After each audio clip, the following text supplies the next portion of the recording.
Hello, everybody. I'm your host, Noz Urbina, and this is a little mini series on the podcast that focuses on my work and thoughts on AI. I struggle to sometimes just start a recording and talk to the camera by myself. So I've invited one of the Urbina team, Larry Swanson, who is also a great podcaster and interviewer in his own right, with multiple podcasts under his belt, to join me and bounce ideas to get off each other. So I hope you enjoy a little experiment talking about what I feel is one of the most important issues not of our time, not only as a technology, but as something that will affect our society. We're trying to address the topic in a way that's accessible for non-technical people who may or may have not used AI knowingly, and take it with a wider possible lens, taking into account that it is a technology that may affect every aspect of our professional and personal lives. So we hope you find this experiment exciting and intriguing, valuable and enlightening. Let us know your thoughts and enjoy the episode. Hi, everyone. Welcome to the Omnichannel Podcast, hosted by Omnichannel X. Noz Urbina is the sort of the information arm of Noz's business empire. He also runs Urbina Consulting. I'm Larry Swanson. I'm the guest host today. Noz hosts this podcast all the time, and he was we were talking about this concept a few weeks ago, and we were like, well, I know a guy who can interview people on a podcast. Let's bring him over. So I'm going to be the guest interviewer today. But Noz, tell the folks a little bit more about this new series. Yeah, so I want to do a little bit on my thoughts on AI. And I thought it would just be awkward and weird for me to just come on here and blab into the microphone. So I thought it would be better to have a conversation with somebody who knows the industry, who can ask me intelligent questions. But I think I just have a lot to say on this topic. And I'm sort of bursting at the seams. There's some recurring concepts that keep coming back again and again, and it's a very big thing. I see it as the biggest thing of my lifetime. I think it's bigger than any movement or political turmoil or war or anything. So this is that big that I want to really set aside some time to focus on it. So that's the kind of the idea of this sub-series of Omnichannel Podcast looking at AI. And that's really saying something, because you go back to the start of the interwebs, and that seemed pretty big at the time, and big even in retrospect. So the fact that you see this even bigger things here. You also mentioned some of the insights you had that you want to share, and I was particularly inspired by one that you shared, and I can't remember if it was one of your podcasts, but anyhow, you made the observation that we all grew up thinking that computers are these infallible, unreliable, accurate things. You can give it the same inputs 1,000 times, you get the same answers 1,000 times. That's a little different nowadays with these new gadgets. Can you talk a little bit about that? Yeah, so there's some confusing English there. So infallible, but are totally reliable, but as opposed to what we have now. So the phrase unreliable computers kind of hit me when I was starting to work with them. And there's constant, to start with the beginning, there's a large debate since the generative AI boom started. So when ChatGPT 3.5 hit, and we started to see it become a mainstream concept, basically 2023, really in January, February 2023, the buzz was starting, and then by the end of the year, it was the biggest thing on the planet. It's shifting entire stock markets and the global economy. So last year was big. 2023 was huge.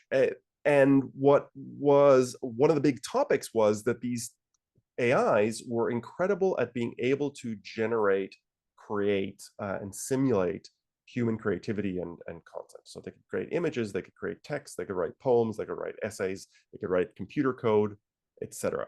But again and again, this it's funny. I don't know, that's irony. My Alexa just woke up when I said that. The difficulty with, or one of the recurring criticisms, was that these computers would also hallucinate, was the term that it came to be for when an AI, when asked a question, would make up facts. They would just fake news their way through an answer, because that's what they're designed to do. They were told to come up with an answer, and artificial intelligences do what they are told, in the sense that they are chasing an objective. They have objectives, certain priorities, like come up with an answer, come up with an answer that's politically correct, come up with an answer that's not dangerous. You give them all these goals, and then they do everything they can to try to achieve those goals. In pursuit of that come up with an answer every time goal, sometimes they would just reach into their collection of training information and throw it together in a semi-random way, something that just sounded right to the AI and could be what we would call a complete fabrication. So if you would, people will have lots of examples of people looking up their own bio, and then it tells them that they went to a school they didn't go to, or won a prize they didn't win, or wrote a book they didn't write. They're just making things up. So these hallucinations are inherent in the way that these generative AI systems work, because it's that kind of crazy creativity that allows them to create anything in the first place. To otherwise you would just get the training. They would be a search engine. You would just get the training data back. They would just tell you what they knew and nothing more. Their ability to actually create comes from the fact that they are a little, off the wall. But this then presents the question to us: how do we square that with what we know computers to be? These infallible, repetitive calculating machines that just take over our rote, repetitive tasks. And that's the challenge that I'm helping organizations with a lot today, is how do you use a computer that's a little bit of a wacky artist, as opposed to a dowdy, a lockdown economist, where we all used to. Right. And yeah, that dowdy lockdown economist might be better at providing answers than a creative writer, but the creative writer is closer to an LLM. Anyhow, it's sort of like, it kind of gets at it hints at the range of capabilities that maybe we've been in these kind of old Babbage computing machines for 60, 80, 100 years, and now we're like, oh, they can do other stuff as well. I wonder if that's part of it. Anyhow, one of the capabilities that arises from this creativity is like, part of that, one of the analogies to that is like, if you're just brainstorming, you just need a bunch of ideas, you can just, crowdsource something or hire a bunch of interns. And I've heard you liken these AI agents to interns. And I love the way you talk about that. Can you tell us a little bit more about that? Sure, a little bit. So the unreliable computers thing is how do you work with a computer that can be creative but can't be trusted? And so when I was first reframing AI, I would tell people, imagine you were just given a team of 10,000 interns fresh out of school. You could get an incredible amount of done with them. The power there is amazing. The brute force power to create, to do things, to try things, to do some complex but unfun tasks. But can you trust them? No.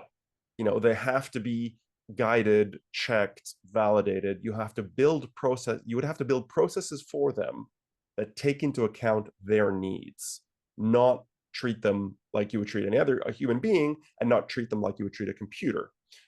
So when I say a human being, there are obviously interns are human beings, but you don't treat them like an experienced person who's been doing that job for years, who you just hire because they can just do the job. There's a phrase that Sam Altman uses: tasks, not jobs. So they can do tasks, but they can't just take someone's job all in because of this unreliability thing. So I like to try to train people to imagine that they're working with an intelligence rather than working with a computer, but it's an intelligence that needs to be part of a team and part of a workflow that makes sense with the kind of slightly jittery, unreliable nature of generative AI. As you talk about that, I'm picturing sort of a new kind of management skill that's needed here to engage these new collaborators, enthusiastic, ubiquitous, really knowledgeable about a lot of stuff, but boy, do they need a lot of guardrails and boundaries. I know, and so how do you operationalize that, like at every level, like just corralling them and beginning sort of a general framework for how to manage them? And then there are so many, like you said, they're good at tasks, not jobs. And then sort of, how do you get them focused on the right specific task? Yeah, so that leads me into another kind of reframing phrase that I use, which is that AI enables us all to be programmers without being coders. So the full version of that is that we have to think about the problem, its context, its constraints, the intended result, so like what do you want out of it, and be able to express that logically and clearly, understanding your own bias and the AI's bias. That's what kind of lets us win the future. So when you're building a workflow, you have to kind of lay that out in advance. You have to become a very good leader. So a good leader, we talk about SMART goals, we talk about OKRs, how you set goals, how you set priorities, how you give instruction, how goals ladder up to other goals. That's kind of the the hallmark of good leadership. And so working with AI does make you this kind of leader of this 10,000 intern team, but requires you to up your game in how you structure your tasks, how you think about how you're going to approach things. I really saw a transformation in my thinking in 2023. I started kind of jumping into these things and playing with them early in the year. Not we're going to talk. I would like to talk later about other types of AI, which we've been using for much more than a year. But at the beginning of the year, I was kind of experimenting and exploring. And then by the end of the year, I was waking up in the middle of the night writing prompts in my head, because it kind of restructures your thinking patterns to think, what information will this intelligence need? How can I best make it clear what I'm looking for? You don't just treat it like a search engine saying, give me this or give me that. You kind of have to think, what is the scenario we're thinking about? What context do I have to supply so that scenario is clear? I can give lots of examples. One of the common ones we do is persona simulation and journey mapping. So we try to set up an AI with a full context of a persona. All the research we have available in the business. What is their typical background? What is their education level? A lot of that kind of some of that demographic stuff, which kind of already filters the AI to have a certain focus.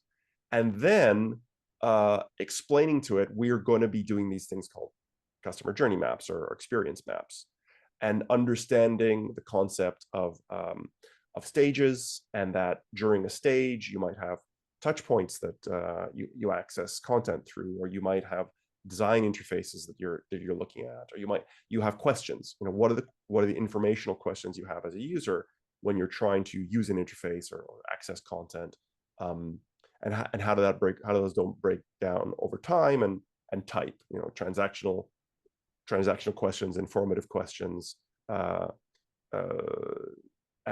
so on. So before we just start asking the AI to do all this, we explain these high-level concepts, and we explain them in a consistent way so that all of our kind of persona simulations and our journey mapping processes will operate in a consistent way. And I have found that to be really, like, giving it that structure of, this is the tasks we're working on, this is the why we're doing it, this is who you're doing it for, and this is how I would like it to come out. You're seeing, if you follow a lot of AI stuff on LinkedIn, you're constantly seeing these prompting guides. And what I feel very validated with is that they're all kind of the same, and we've all arrived at the same place. And now those are being officially released by OpenAI and by Facebook and by Microsoft. And they say the same thing. You treat the AI like you treat any structured learning situation.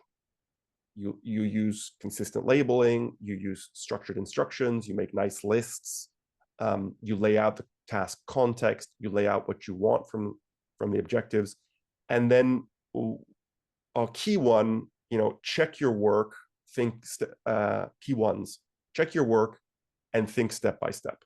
Those are, we're seeing again and again, when you're talking to an AI, it's like a human. If you just barrage them with a huge task or a set of instructions, they get overwhelmed and confused.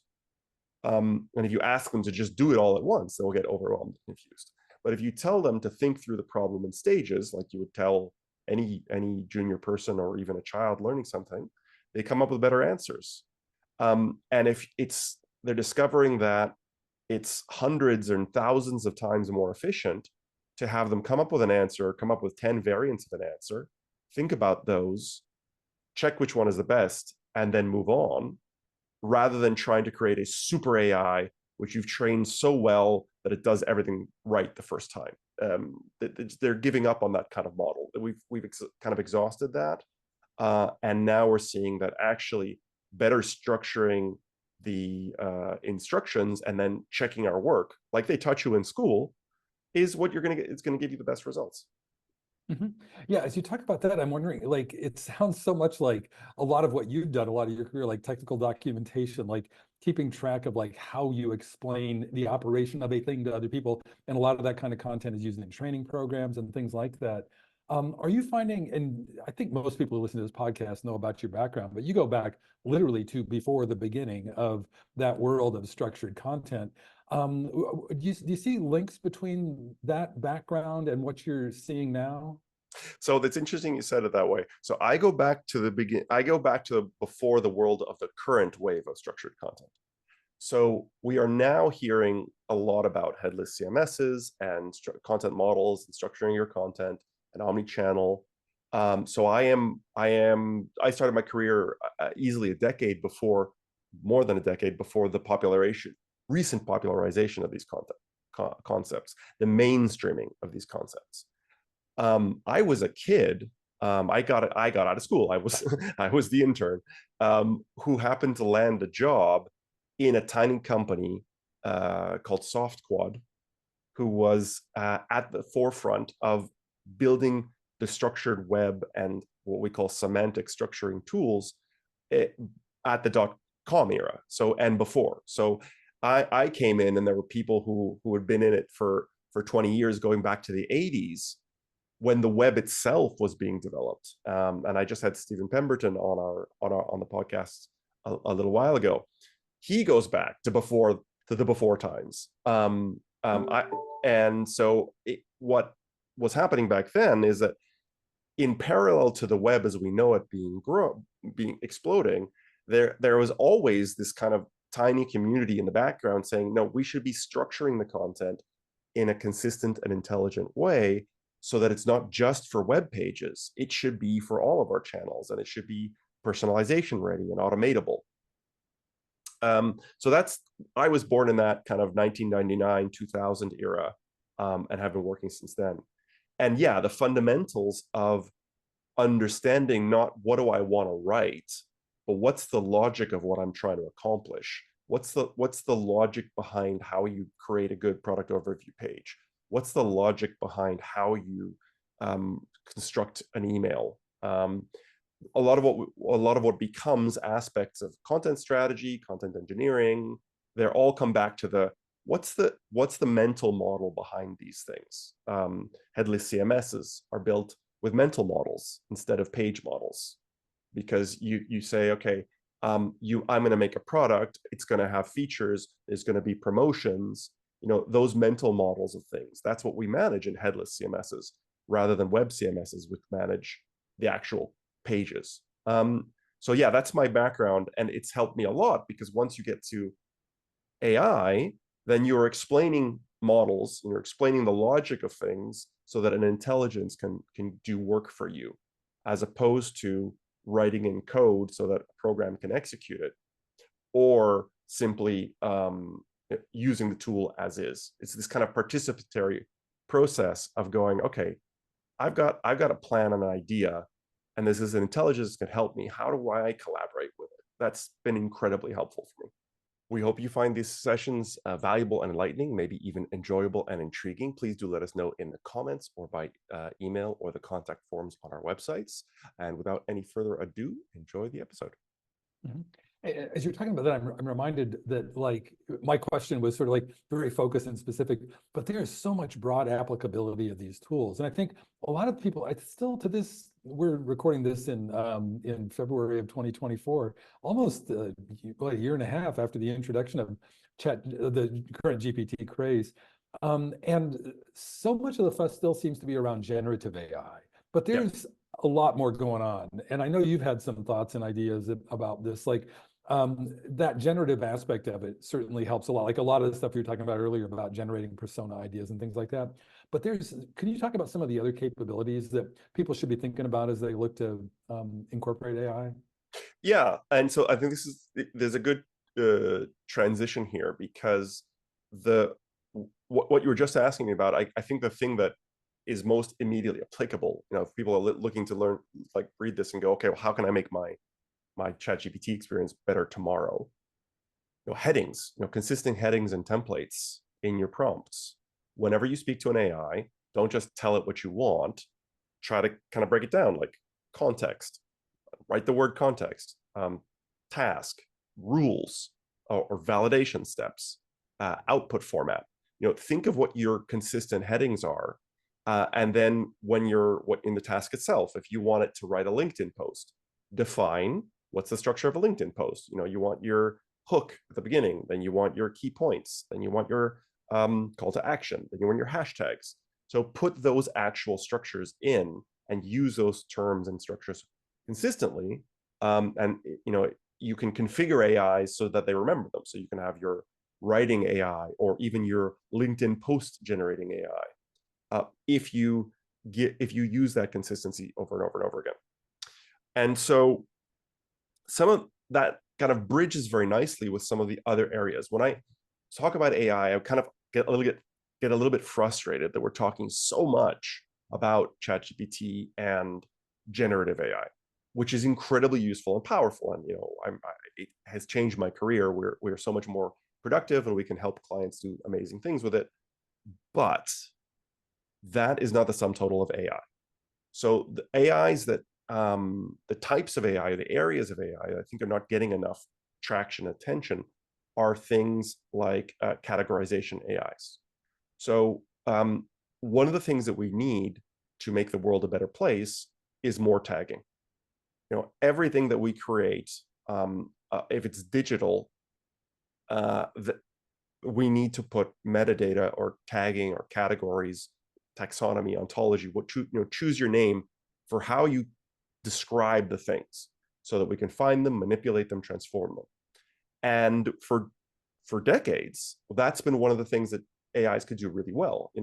There was a time, it was like, I compare it to automatic translation. Automatic translation in 2002 was literally a joke. Like, it was, we would hold it up and laugh at it about how terrible it was. I saw skits about it on comedy shows, or you put stuff into a translator and see how funny it was when it came back. And now it really works. It gets you pretty much something really, really decent. I've seen professional translators whose jaws have hit the floor when they saw the output of what translation AI can do today. Same thing with auto taggers. Auto tagging is an incredibly powerful thing, and it helps you increase your content quality, increase your understanding of what you've got in your repository of whatever it is, digital assets, images, videos, whatever it is. There's ways to automatically tag it these days. So there's all sorts of applications for that. So if you were to automatically transcribe all the calls you got to sales, support, training, the help desk, and auto tag them, imagine how much business insight you would unlock. So first you AI transcribe them, then you AI auto tag them, and then you can ask questions like, what are the most common problems that our users are having, and then split that by region. So what are people in this geography calling in about, or where are they in the stage cycle, in the relationship life cycle, what are our customers asking as opposed to pre-sales questions. So all this stuff gets unlocked if you use AI not to just generate stuff, but to analyze and sort out the stuff that you have. Mm-hmm. Then the next one is, how do they tag it?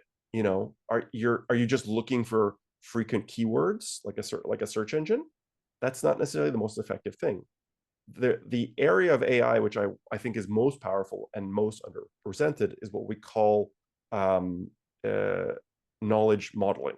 So how do we actually describe the intelligence to the AI? There's a common thing, like you ask an AI,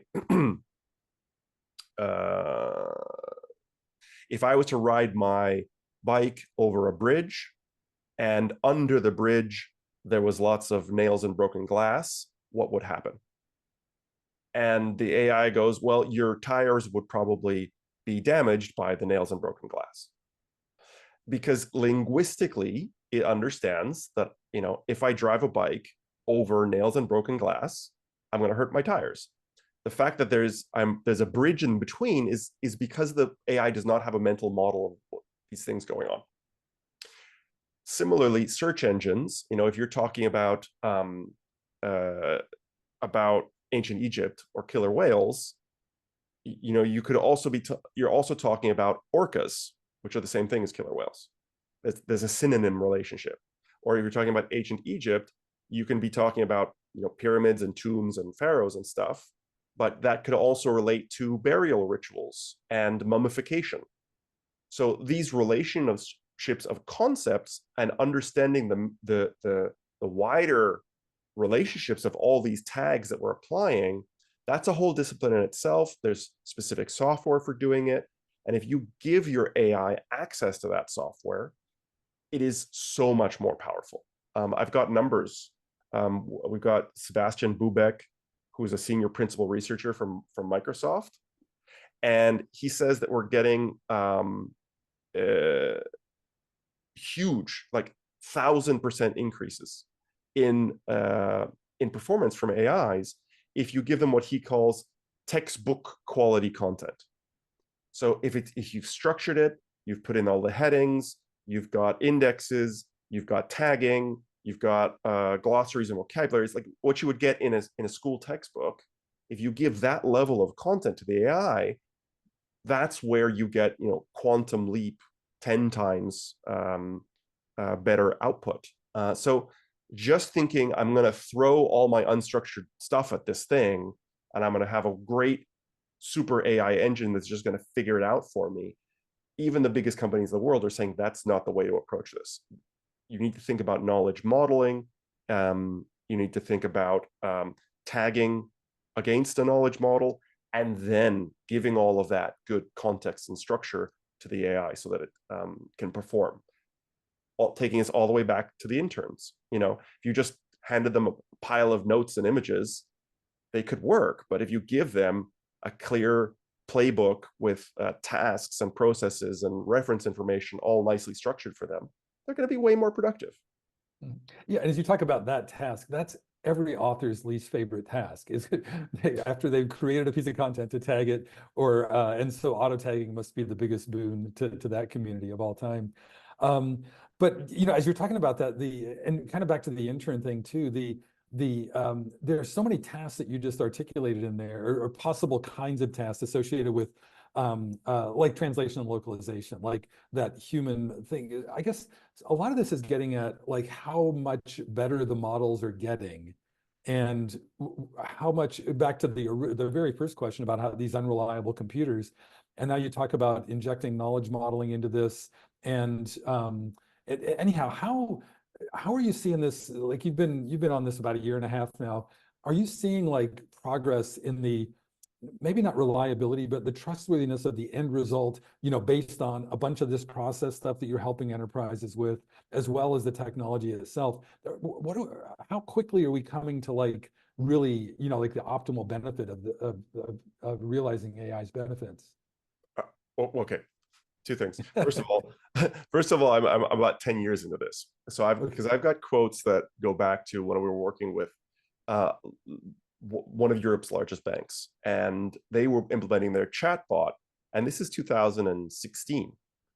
And they were, this is the first chatbots in the world, and it was just, major corporations, banks, and so on could afford to do any chatbots and any artificial intelligence.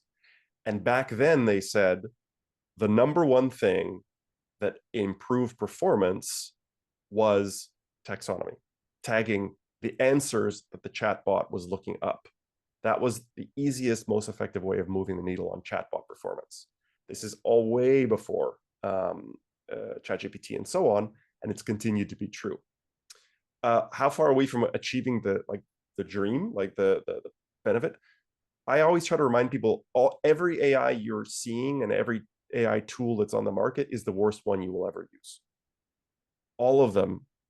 If you're familiar with Moore's law, it's the idea that computers are getting twice as computery every 18 months. So they get twice as much memory, they get twice as much network speed, they get twice as much processor speed, they get faster, bigger, etc. That was already very difficult for humans to keep up with. AI is moving at 10 times per year. So that's 1,000 times a decade. So the models that, we're on ChatGPT 4. ChatGPT 1, I don't remember how many years ago that was, but if you trace it back, we are seeing, 1,000% increases on a regular basis. So we are so far from reaching the limits. I was just telling you about the reports from Microsoft Research that is saying about what they're getting 1,000% improvement from now. So once that becomes commoditized and accessible for everyone, and you get internet level effects of where everyone is contributing ideas and open source, and which scares the hell out of me, which we can talk about that later. But once all of these things are accessible, then you get a virtuous cycle that you get more and more powerful applications once you have better and better tools with which people can build better applications. So we're just at the very, very beginning, the single-celled organism of AI today. Yeah. Yeah, and apologies for forgetting your earlier involvement in this. I was just thinking of the current ChatGPT craze. Apologies for that. Which is hard. They have co-opted the conversation. Midjourney, ChatGPT, they've taken over the concept of AI in our minds, that even people who were working with the older ones, I can sometimes do it. I find myself saying AI when I mean, the current generative AI, because it's becoming part of the language. Hey, let me ask you quickly about that, because how can we de-propagandize our consumption of this information? Like, I think you're right that Midjourney and ChatGPT and all these have taken all the oxygen out of the room, and kind of like, if not hidden, sort of subsumed some of these other intents and purposes and useful things that you've talked about. Any tips for hacking, like the community, like all the social media, all the news about this? How can we best discern the true underlying facts of the situation? Woof. It depends on your level. So it's not like there's one podcast I can recommend or one book or one anything, because what I would recommend to you, Larry, would be different than what I would recommend to a lot of my clients, would be different. It depends on your level of understanding of computer concepts, information modeling concepts. So I would say that I always come back to these reframing ideas.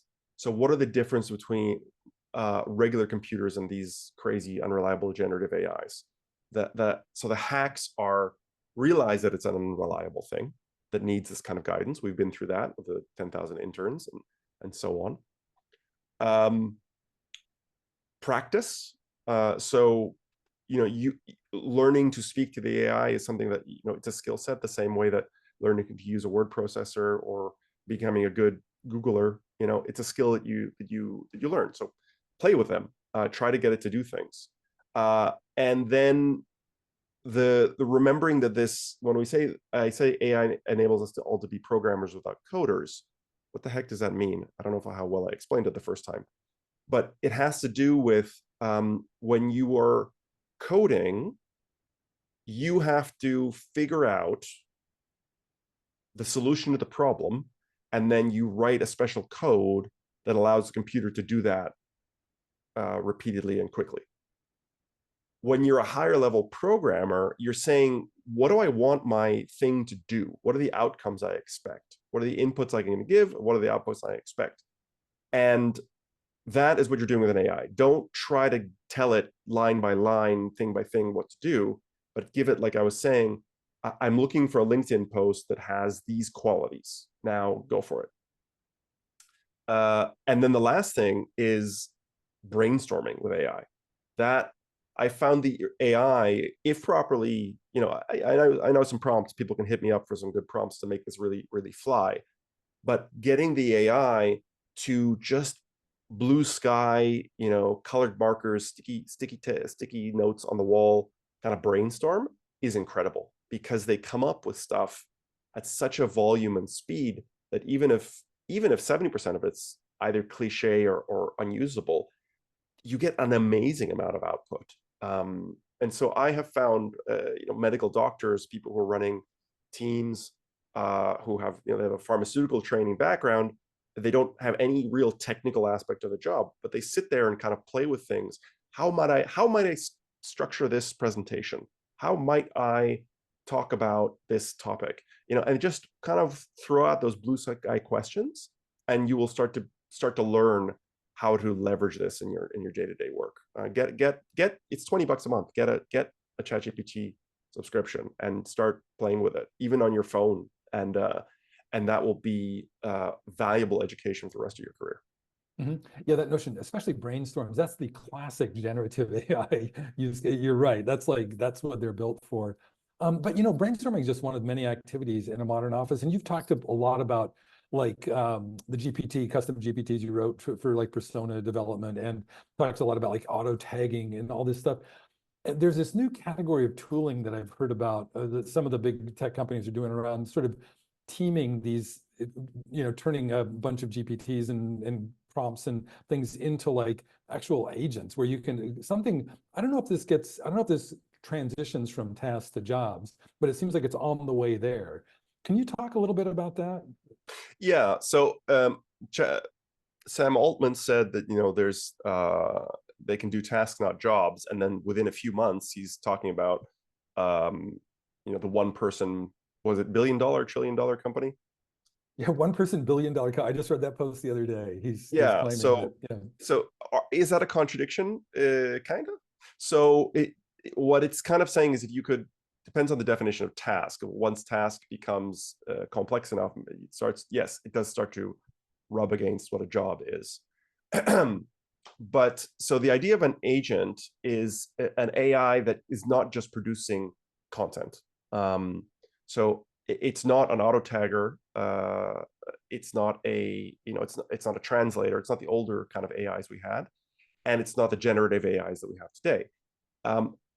Thinking of it as like a super Alexa or a super Siri is the way we think about an agent.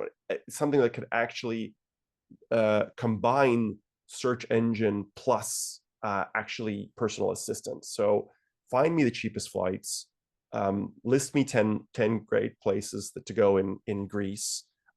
Think of a 5-day itinerary for me that's going to give me lots of rest breaks and time for walking on the beach plus gourmet food.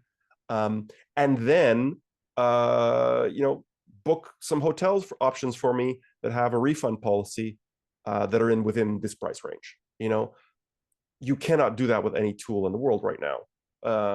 Or I think there's a couple of ones that are trying to start to be able to do it.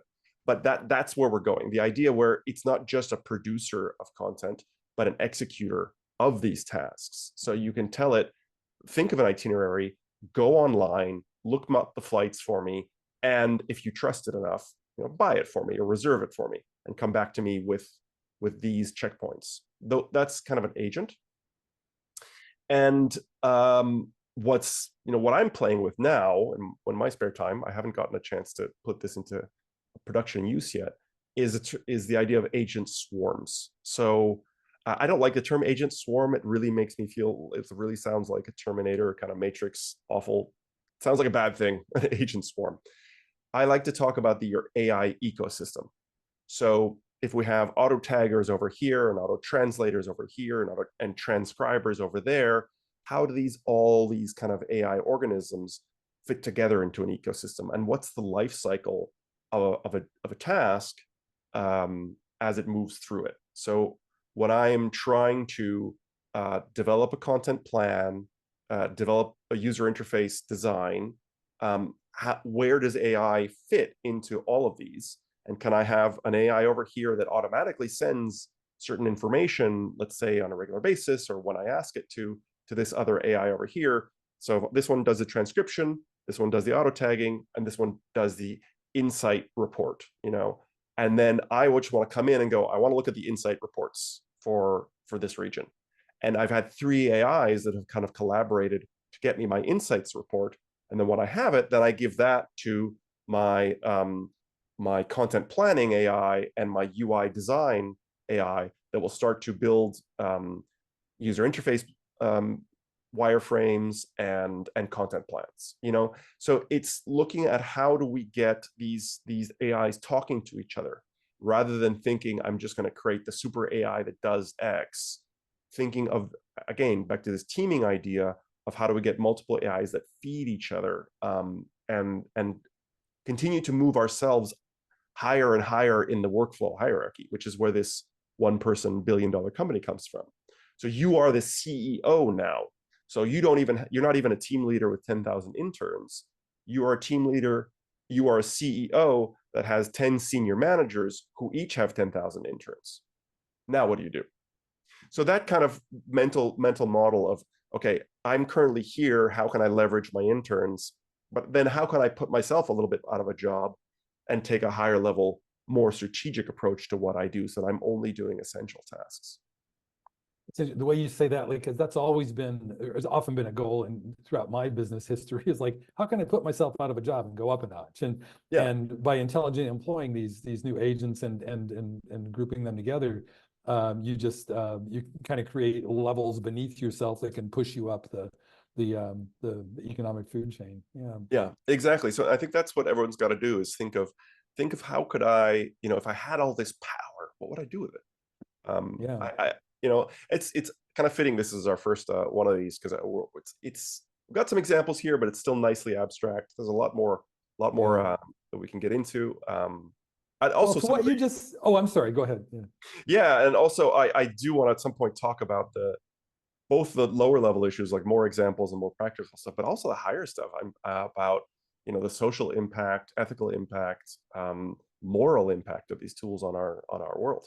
That's what I was just going to ask about, because when you said great power, and I kind of alluded to that with extending the pyramid, and you're always, ha ha, I have my business empire. And I'm like, but with great power comes great responsibility. And there's a lot of, I mean, you alluded to a couple like ethical, like kind of bias issues in data, and a lot of those ethical issues. Maybe, I mean, that's probably a whole other episode, and good thing this is a series. But you want to talk a little bit about that, kind of maybe set the table for subsequent conversations around this?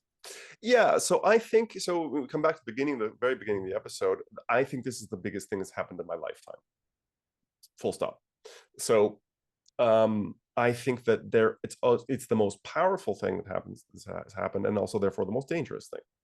And I think that the implications of that stretch far beyond my usual talking points of how can we get better experiences out to customers and stuff like that.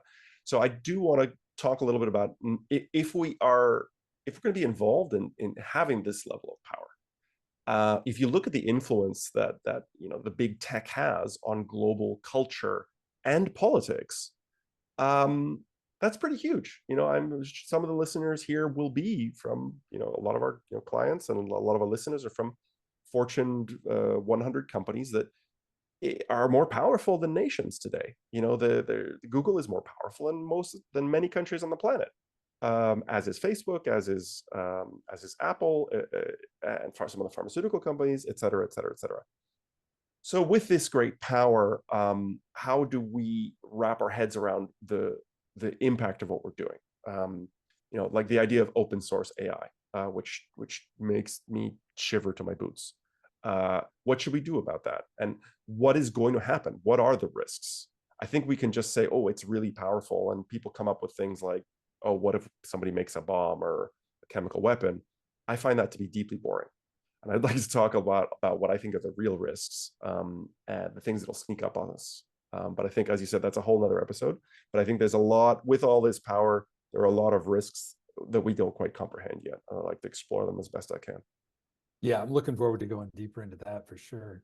Why anything last before we wrap up? Anything you want to put a little cap on the end of the show? Yeah, well, people, please get in touch. I'm so interested in talking about this stuff lately.